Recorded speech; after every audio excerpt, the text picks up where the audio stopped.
बिस्मिल्लाहिर्रहमानिर्रहीम। अस्सलाम वालेकुम। आज मैं आपको मेथी सुखाने का तरीका बताऊंगी। ये बहुत ही आसान तरीका है।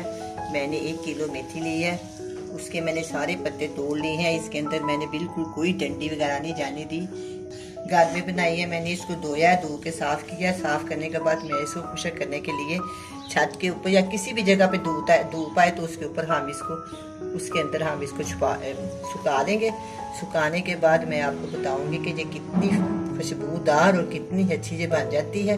आप देखेंगे तो हैरान रहेंगे। इतनी महंगी भी नहीं है। 1 किलो मेथी है, तकरीबन 50-60 रुपए की होगी। तो इसको हम स्टोर करेंगे। इस तरह मैं इसको रख दिया। इसके पत्ते तोड़ लिए। पत्ते तोड़ के इसको धो के कपड़े के साथ खुशक करके मैंने इसको सुखाना शुरू करूंगी। ये मैंने इस ट्रे में इसको रख लिया। ट्रे के अंदर मैं इसके ऊपर ना परिंदों के लिए ना मैं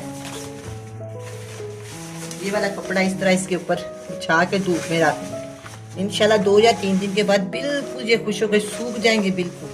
फिर मैं आपको दिखाऊंगी और किस तरह इसको स्टोर करेंगे, किसी बर्तन में या इसको छापर बैग में कि कहीं भी आप स्टोर करना चाहे तो करेंगे। अभी हम इसको सुखाने के लिए ऊपर छत के ऊपर डाल देते हैं।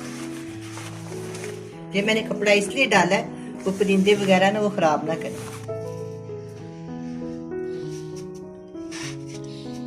मेथी को 2 से 3 दिन हो गया, इसको मैं धूप में फैलाया हुआ था। अब ये बिल्कुल सूख गई है। बिल्कुल मेथी तैयार हो गई है। घर की साफ सुथरी मेथी है। ये बहुत से खानों में इस्तेमाल होती है। आलू गोश्त में तो बहुत ही मज़ेदार लगती है।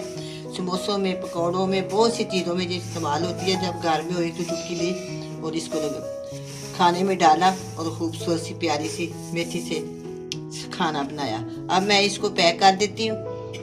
मैं तो इस डब्बे में पैक करूँगी। आप चाहे तो शॉपर बैग में या किसी घर में कोई बर्तन हो उसमें डाल लें और इसमें एक छोटा सा चम्मच रख लें ताकि ये गीली ना हो। उसी चम्मच से निकाला और डाली और फिर इसको बंद कर दी।